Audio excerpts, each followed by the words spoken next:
think that the China issue and this oil drilling issue they're both very important, the drilling on public lands. And then the Line 3, which really puts us close to home, because this Line 3 comes down from Alberta, Canada, the tar sands fields through Minnesota, and to Superior, Wisconsin, where there is a processing plants and refinement plants before it is shipped out on Lake Superior and into other pipeline systems.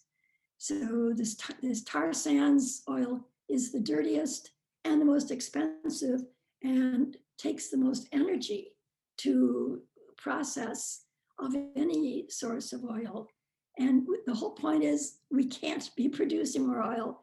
If we produce it, we're going to burn it, and that's going to create more fossil fuels, more greenhouse gases, and we cannot save the planet and continue on this path. Okay. Yeah, so Jill, if you'd like to kind of take on this Line 3 issue at this point. Yeah, I very much would. One thing that I noticed people aren't talking about, and especially outside of Minnesota, is that this is going in the headwaters of the Mississippi at 2 points. The Mississippi traverses through 10 states on its way to the Gulf and all through the state of Wisconsin. So to think that this doesn't affect Wisconsin is woefully wrong and needs to be addressed by Gwen and every other person who's representing the state, because this is,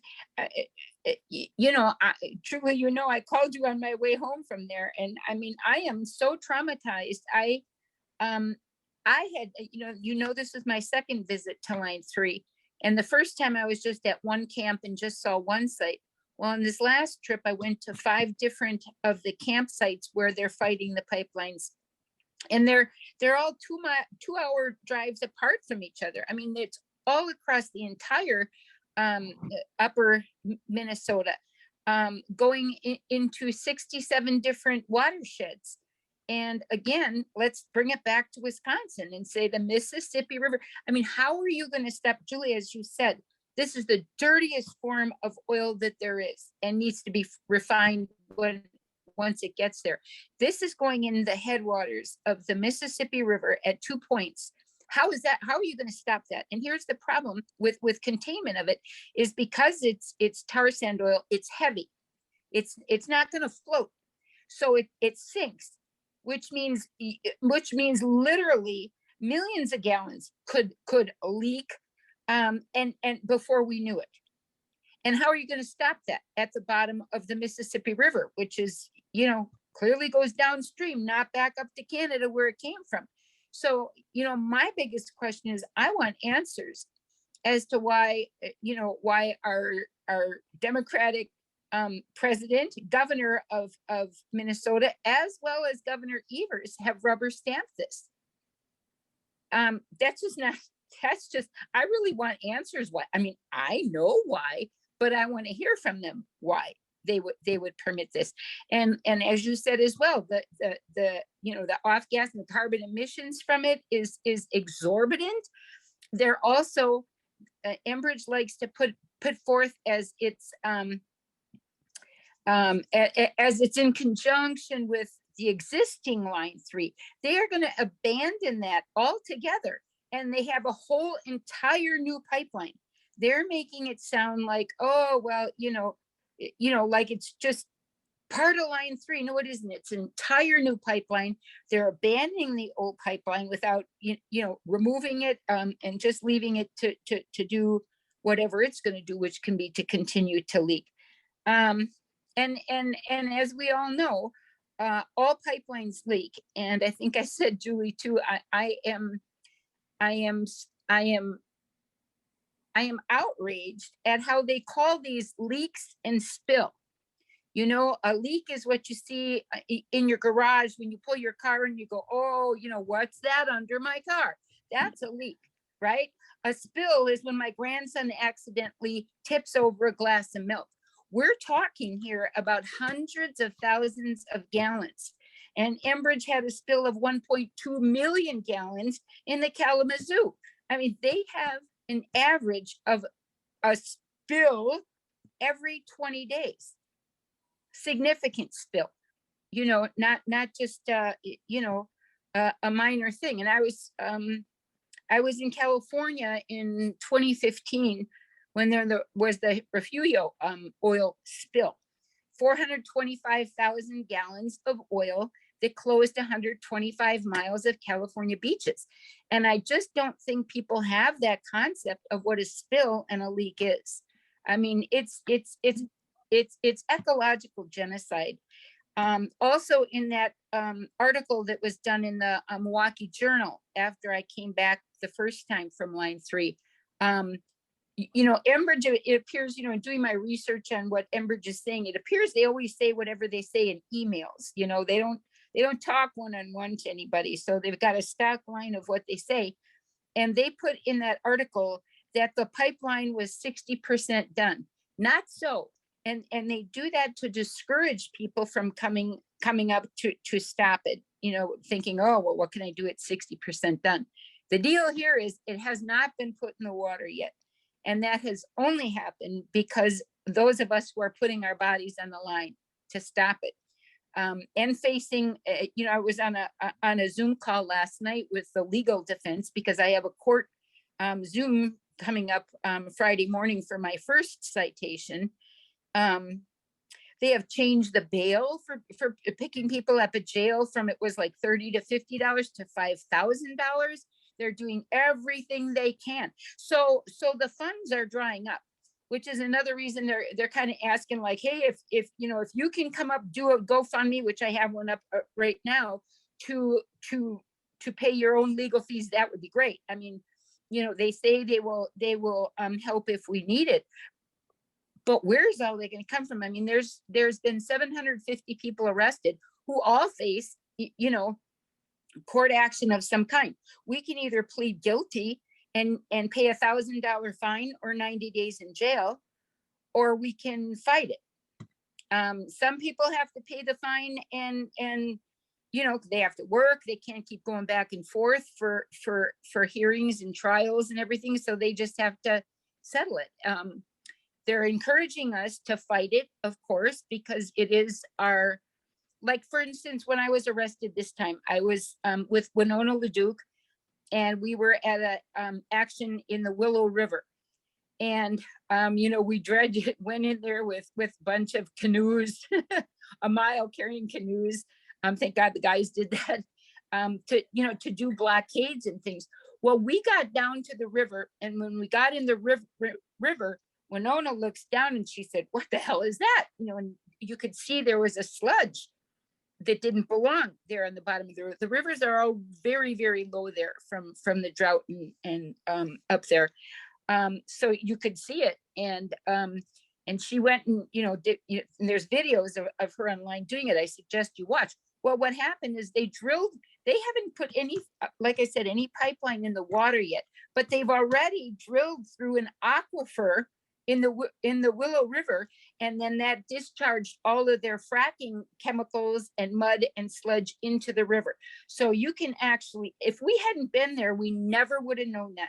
If we didn't go to do that action that day, we would not have known it, and they would have left it be.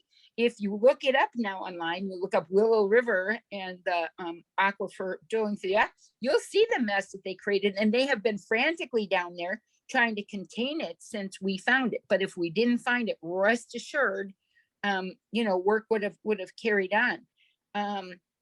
So I was in that river, and we had been there, left at 4:00 in the morning, and I stood out in the pouring rain. I was freezing for 4 hours, and after 4 hours, I had really had enough. So Winona said to me and this nice young water protector who was helping me get through the river, she said, okay, she said, walk down past this tree and climb up there. She said, when you're in the river, you're on public land. And she said, when you climb up out of the river, at that point, you're in public land, walk 2 miles, back to the road. So we did exactly as she said. And we got down to that point. Well, the bank that you had to get up on was about, over my head, straight up. And I couldn't do it alone. So the kid I was with, Travis, got up. And the minute he got up there, "You're under arrest." I'm like, "Oh, geez." And then they looked at me and they said, "You're under arrest to get out." And I said, "Well, if you want me, you're going to have to come in and get me," because he was going to help me out. So they actually brought a ladder in to get me out of the river and arrested both of us. And they towed his car while we were in the river, $450 to get his car out of being towed for an hour. And then it was going to be $125 for every hour after that. So all these people who were still in the river, whose cars were towed, they're just breaking the bank. And that's part of their strategy to keep, discourage more people from coming up. So I just need to say that, I was really disheartened with your speaker, because he kept saying, "Well, there are groups, against it." We're like, well, groups, we can't, this is the 11:45 hour, literally. In this next week, they're going to be dumping that pipeline in. And right now, as we speak, I just got done watching the video. You've got kids that have climbed inside of these pipelines and are camping inside or in the pipes themselves, so that they can't put the pipes in the water. These kids are facing felony charges. And what broke my heart was that these 20-some-year-old kids, and there was a couple of them that, that I talked to, who have literally put off college education, whose parents are going to pay for it, to be a lawyer, to be a doctor, or whatever they want to be.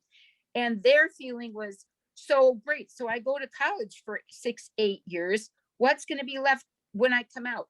It's going to be too late to fight any of this. And so what's our future going to be? So they have literally put off college to be standing up there fighting for it.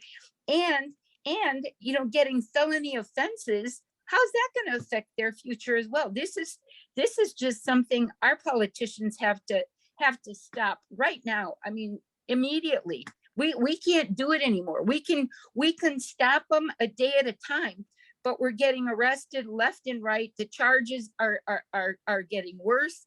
The treatment of us is getting worse. We're not out of tactics, but we're running out of people and money. I mean, I'm going to be going up for a third arrest, and I will spend jail time, period. It could be a long time, but I just can't live with myself if this is what I leave to the next generations to come. So that's my rant. Okay, thank you, Jill. Questions for Jill? Please, under the reactions, raise your hand or wave at me so I know what you're talking about.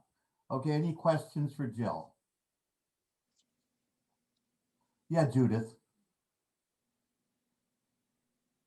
Just been listening a lot, and I was wondering, from what you shared, Julie, you mentioned that Biden has an environmental justice office.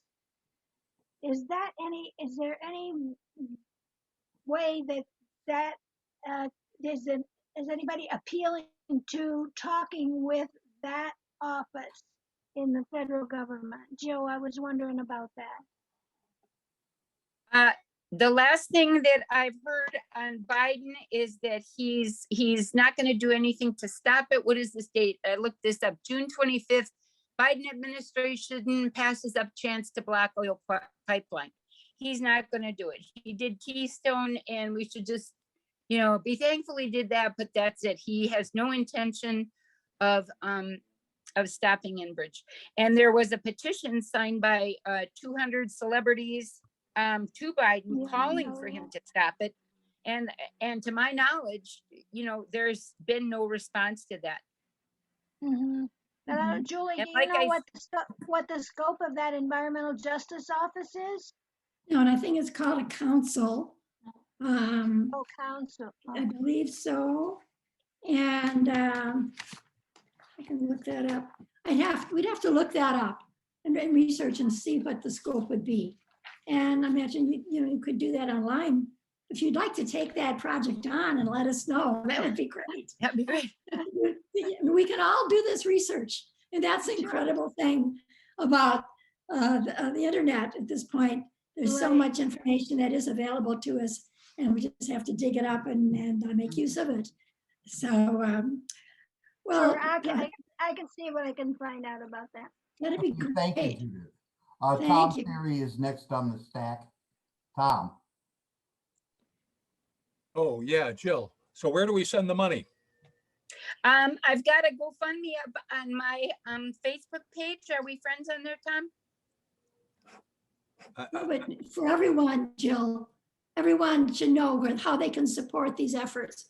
Yeah, There's personally, was it the Facebook page that you said is that just under Jill Ferguson? it's under mine because, like I said, they really encourage us if we can get our own money to, for bail, for the tickets, for the towing, for everything, to not drain their accounts. So that's what I'm doing right now. So Could I'm could not sure if people, let me see if I can drop it in the link. I'm not sure I know how to do that, but I can. and on the Jill, chat, Jill, just Jill, type into the group. yeah, if you could also put your name and address in there, the people could actually write you a check and send it to your house. That would be Because really some great. Yeah. Yeah, there's some people that are not on Facebook and. Sure. Yeah. Yeah. Yeah. And I If you could really, write that- I want to get back up there as soon as I can, but every time I go up, it's $100 in gas and just for starters, Yeah. and then all the costs once I'm up there, and I never know what they're going to be. Like this time on the way back, I was, I had not planned on being arrested this second time. In fact, Winona said it was extraordinarily low risk to be arrested.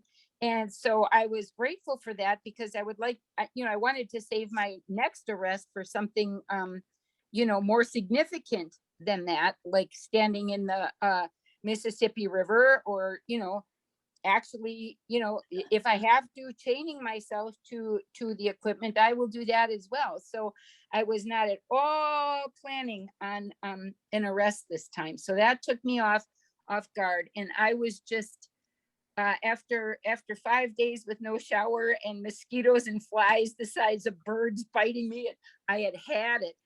And so on the, it's 11-hour trip up there. And so I asked the kid that was driving back, the same one that was in the river with me, he was taking me to Madison where my car was. I said, you know what, can we leave Tuesday? And we were going to leave Wednesday morning. I said, I can't go another day without a shower. And I said, I was frazzled. And so I said, I'll cover a motel, room for each of us, because I could really use that respite. And so we did that. Well, I didn't have money for that, I'm on Social Security disability of $910 a month. That's what I live on. So I just don't have money to do this. I have the spirit and the desire and the will and the passion to, but it, being on the front lines is not cheap.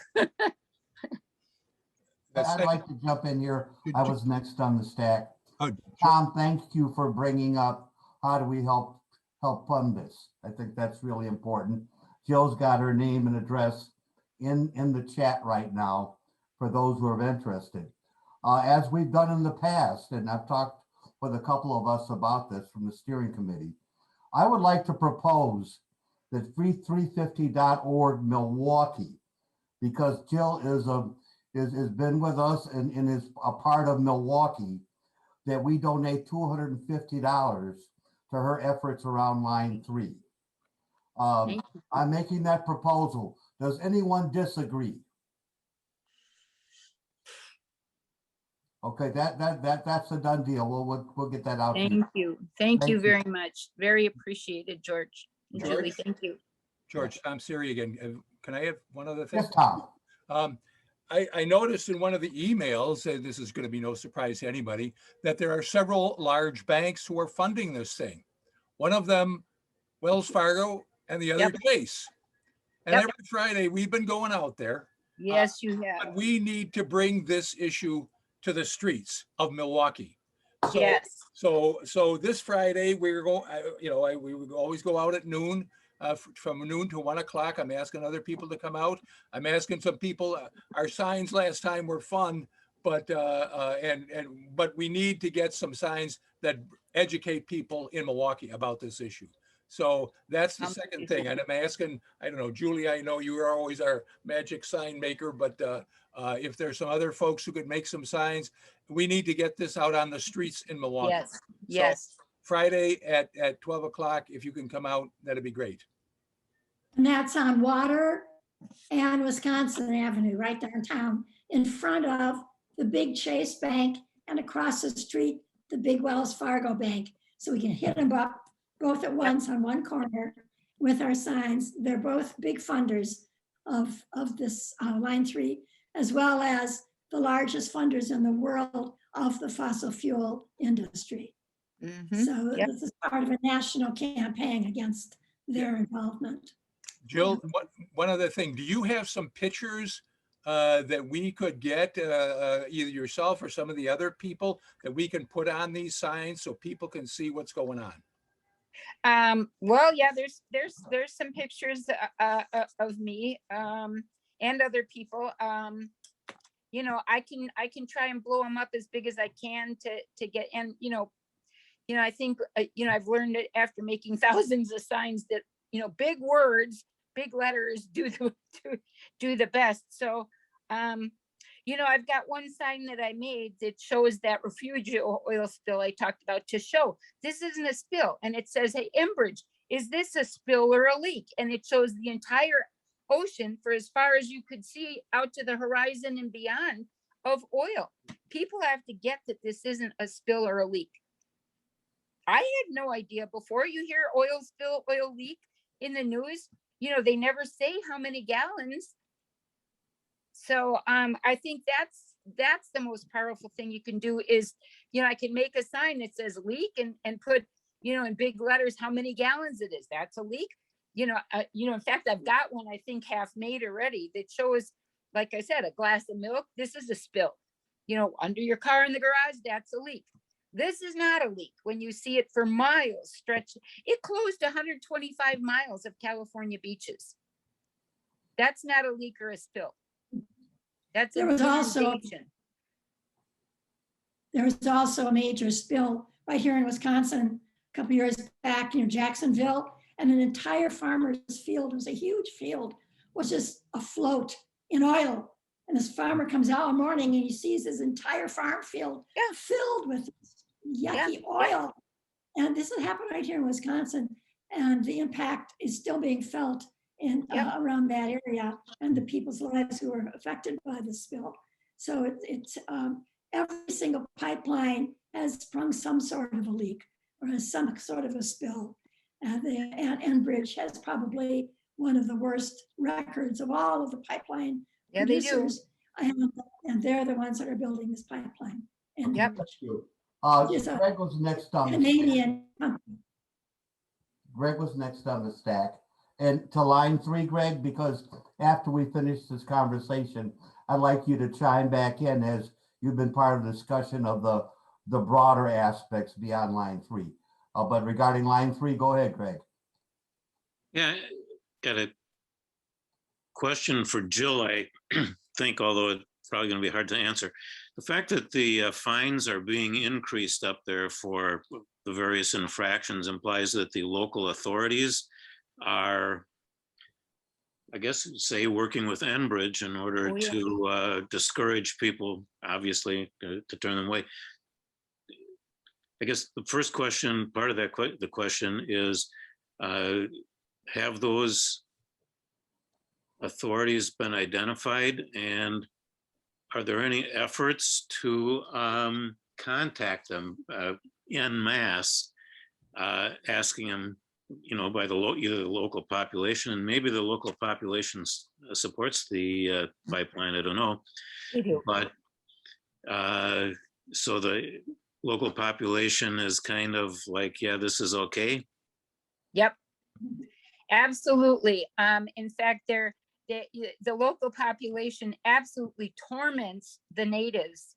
And, of course, we all know about the man camps, and there's already been arrests made for trafficking of the women by the man camps. They say all the men that were charged, from all different states, all working for Enbridge, And yeah, Enbridge actually pays all these sheriffs to do this.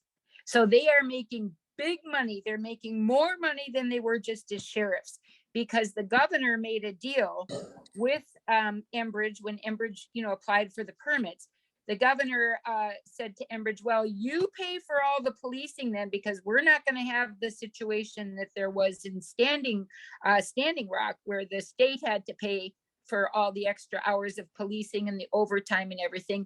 And so Enbridge is having to pay for all this. And so that's why Enbridge is like, okay, why they're getting rougher and rougher and saying, okay, increase the fines, make them felons, whatever, tow their cars. So yeah, Enbridge is completely in charge. So to get a hold of a department up there is useless, because they're all on board. The people there are all, they actually have signs all over the place up there for line 3, not no line 3, for line 3, with all their Trump flags everywhere. So yeah, they're on board with it. It's pardon me, but it's definitely hillbilly country up there. It's something else. I mean, really. You Yeah. good, Greg? So what you're describing, or at least what I'm hearing from what you're saying, is that effectively the Native Americans who are, I assume many of them are from the local area, but a lot of them are coming from other areas affected by the pipeline, as well as people from other places. Mostly, I'm going to probably guess that most of them are white people are coming up from other places that are Right. protesting it, but that the local population is in support of the pipeline, as well as, so they're supporting the authorities. Yep. I mean, there's not much to do up there as far as employment. So they look at it, and they're being paid well, the ones who have, joined on to Enbridge. In fact, to show how they've moved a significant number of, even of the natives to support this. I saw Biden was up at line 5 on the 4th of July. And I thought, wow, at first I thought, wow, look, and I said to everybody at camp, look at this. And he had a photo op with this guy by the Native American by the name of Nathan Wright, who had it posted. And I said, oh, look at this. And they looked at it and they go, oh yeah, that's staged. That this Nathan Wright, a Native American, had already sold out to Enbridge, because Enbridge needs a certain amount of natives to do photo ops with and say, see, even the natives support line 3. So Biden's trip up there was an absolute photo op only. And the Native Americans said it was probably because he had to come out in some way up in that area because of all the children burial sites that are being found all over the place. And they're going to be found all over Wisconsin and Minnesota's too, from the reservation schools. And so they figured, that was the native perspective of why Biden was up there, that he needed to make an appearance, and it was at line 5 and had a photo op with Native Americans. So even I, just looked at that picture and say, oh, that's great. There's hope. And there's, no, Jill, no, that's a staged photo op, in and out. And yeah. So yeah, that's the problem is, and even the judges, I mean, in the Zoom call that we had last night about, about our court case coming up, they too, I mean, it's an all bought out system. Enbridge has got a lot of money, and they're willing to do anything they can do to discourage us from coming back, from anyone else to say, oh, I'm going to go up, after they hear all the people that are being arrested, and then they say, never mind. So they're doing a really good job of, but and I don't think that they anticipated at all the staying power that we have. I mean, a lot of us just come and go. We come back, regroup, get our energy back, and our, it's I gotta tell you, it is depressing as hell. I cry. I mean, I cry every day. I just cry. To see what I saw this time around is horrifying. It's ecological genocide. It just, it just is, yeah. So, and of course they, the natives up there, and, Winona and I have, talked a number of times, as well as all the other, native elders up there. And, they really, really appreciate, and as they said, need, a white old grandma to come up and stand with them, because they don't care if there's 100 Native American grandmas standing there, which there, is all the time and has been for 5 years fighting this thing. But, a white grandma comes up there and, and it's a whole different thing. Now, here's another thing. The Trumpies are all going up there causing all kinds of havoc. On the 4th of July, the camp I was in, I was at Shell City camp on the Shell River. And in this river, there's huge clam shells that they've just realized that, because this clearly is there thousands of years, and the natives there would, of course, eat the clams, but also made all their jewelry out of these clams. And they were wondering, where'd they get all these clams to make it? Well, that's what's all in the Shell River. Up and down, you can just pick up hundreds of these clam shells. And the fish, so we went on a 3-hour trip down the river, in a canoe, and, you could get out at almost any point because it was so low. And they did that, and anybody can do that. By the way, anybody can go up to Shell Lake. They're using it as an educational site. There's no threat of being arrested there. And they want you to see the beauty that's about to be destroyed. And you can, put your tent up there and camp for free. It's just beautiful. And then get on the river right there. They've got they've got like 20 canoes or something up there. So the canoes are already there to take and they're encouraging families to come up, and you take this nice 3-hour trip down the river, and then they're down there at the other end to pick you up and bring you back.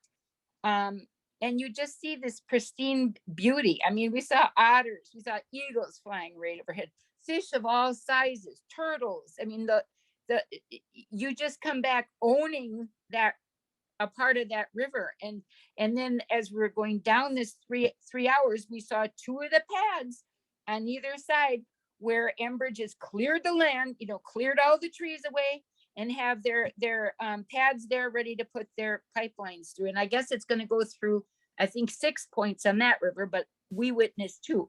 Well, on the 4th of July, the Proud Boys were up there, and they went up on the bridge and put off M80s into the river to blow up fish, and then they were spearing them and laughing them. This was at about 2:00 in the morning. We were woken by this. So that's the mentality of the people up there. Yeah. Thank you, Jill.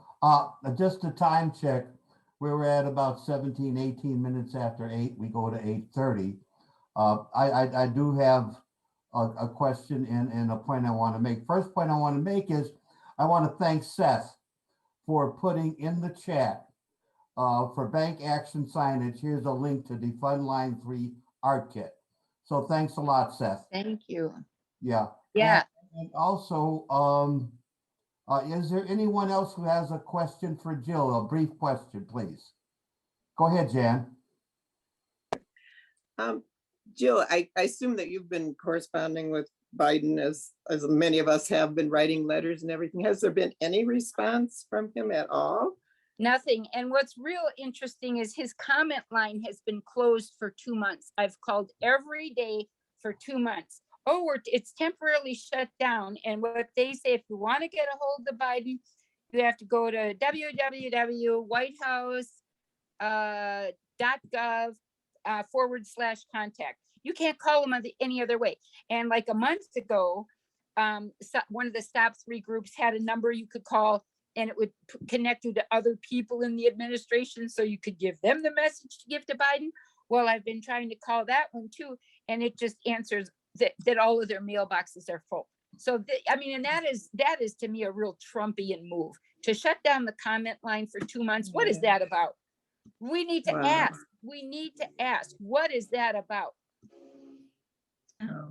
Thank you, Jill, for all you're doing. Yeah. Oh, you're welcome. I can't do anything else right now. I'm just, I'm so horrified, and I couldn't live with myself unless I did everything I could right up to the last minute. I also saw in the chat, someone asked what other word I would use other than spill and leak. And I use an inundation of oil is one, and a deluge of oil. I mean, how else do you describe hundreds of thousands? You know, yeah, certainly not spill or leak. That's an inundation of oil. Thank you. One last question, Jill, real quickly. Why is Governor Evers rubber stamping line 3? You know, that's the question I would like answered. And I've sent him emails. I continue to send them to Biden every day. And to the governor. Nobody answers you anymore. You know, and it's amazing because it used to be, and you're all activists, you know, it used to be if you asked for a response, so you can't just send them an email and say, you know, I want you to stop line 3, please. You have to say, I want you to, and I also want to know, if not, why not? You know, you need, and it used to be that they had to answer you if you asked for a written response. And I haven't gotten an email response, a written response, a return phone call from either, you know, Governor Evers, Governor Walz of Minnesota, or Biden. And I'm horrified that these are all Democrats. You know, I mean, they are working for the personhood of the corporations now. That's it. That's all. You know, not living, breathing persons, but the personhood that is the corporation. So yeah, I keep doing it. I can't stop, but because I want evidence that I've tried. Greg, last call on line 3. Okay, it sounds like an important thing to do here is to contact your representatives, senators, both at the state level as well as the national level. Tonight we happen to have Mike Arney, who is with the Citizens Climate Lobby, on the Zoom meeting. I'd like to ask him to just say a couple words about about the effectiveness of directly and repeatedly contacting your representatives. Great. Yeah, thanks very much, Greg. Yeah, I will say the Citizen Climate Lobby is convinced that it does make a difference to call your members of Congress and to write them. I put in the chat a link to a campaign where you get a reminder every month to make that call. So I call my 2 senators and my congressman every month and just say, I care about climate and I want you to know that. And the staffer will put a little checkbox next to climate. And I think that adds up. You know, it's a small thing. It's easy to do. Might as well just do it. And there's also a link, if you just want to make an ad hoc call once, you can click that link and I'll put in a link for writing as well. It's just easy, might as well do it. Right. Thanks, Greg. Thank you, Mike, and thank you for your work with Citizens Climate Lobby. We're nearing time. We got about 6 more minutes. Greg, do you want to, before we get to Julian announcements, do you want to add anything? Well, first of all, I would like, in Mike's words earlier in the chat, I think we all should thank Jill Ferguson for her commitment and her action. Thank you, Jill. Thank you. Thank you. It's my honor. Thank you. I appreciate your support. Truly. Yeah. All right, Julie. Yes. Going forward. There are 2 other places that you could send money for the general work of the actions against line 3. And one is to honortheearth.org. That's the website, www.honortheearth.org. And that's Winona LaDuke's organization. And then there's the stopline3.org. Easy to remember. And that'll give you a lot of information on the various actions that are taking place. And there's also, maybe we can put out in our next newsletter or email letter that there's Tim Corden from Wisconsin's Building Unity group has been organizing some of the carpools to go up there. And he himself has been spending a lot of time up there. But, Yes. But that would be another, I think, a website would be buildingunity.org. And they'd have information on rides going up. Julie, can you Thank you. add that to the chat? Those Um, references? I just put my GoFundMe into the chat. I Great. just figured out how to do that. Okay, so Jill, why don't you also put in the building unity thing in the chat? Could you do that for me? I'm gonna see, keep talking, and I'm gonna see if I can find it.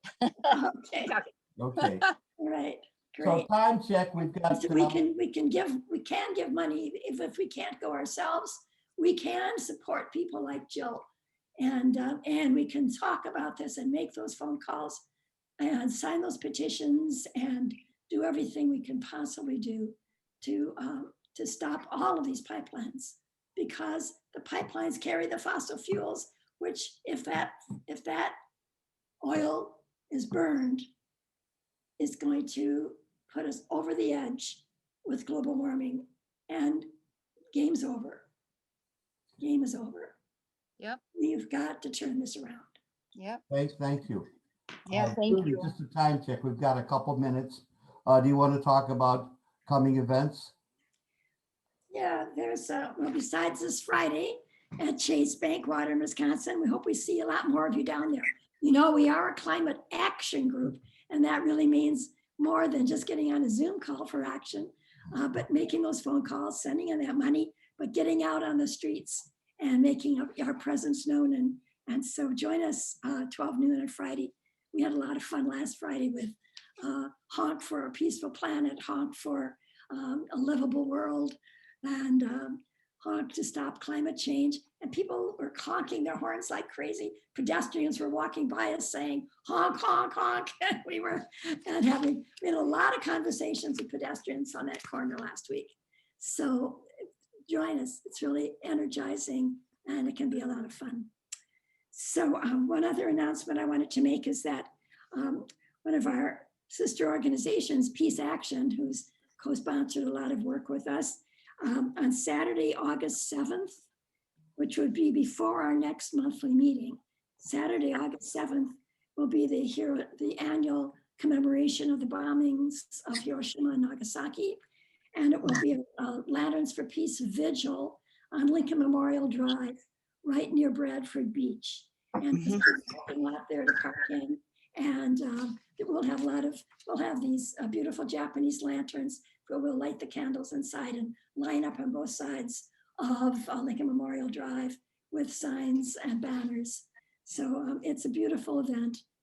Please join us. And then our next monthly meeting will be August 10th. And we'll like another report on line 3 at that point, if you can join us. Absolutely. Okay. All right. And I dropped the link in for Building Unity is actually having a presentation tomorrow. So he may have a lot of, video and things from the event. So I encourage everybody to take a look at that, and then it'll take you to his site as well. So Thank you, Jill. yeah, you're welcome. Thank you. And thanks everybody for being with us tonight. Well, Julie, I'd like to throw one more thing in here. And that is that we've got some new faces with us tonight. I'd just like to mention that and to thank them. Mary Lawn is with us. Aaron, how do you pronounce your name, Aaron? Aaron New is with us. Judith, who's going to do a little research there. Gwen Shepherd, Lindsay Hill, and Dorothy Bunky. Thank you for joining us so much. We really appreciate it. Same time, same station next month. All right. Again, Thank you. Julie, the wrap up and the thank you, please. Okay, good night, everybody. Good night. Good night, Climate Thank you. Justice. Good night. Good night. Thanks, everybody. Good night, everyone. Night. Thank you. Thank you, Jill Ferguson. You were wonderful. Thank You you. are wonderful. Thank you Thank so you. much. Yes. And I'm thank you. Jill, surrounded by wonderful people. good. Take care of yourself. Save Yeah, that chat before you keep get up away. the good work. Thanks. Thank you. Good night, everyone. Night. And everyone.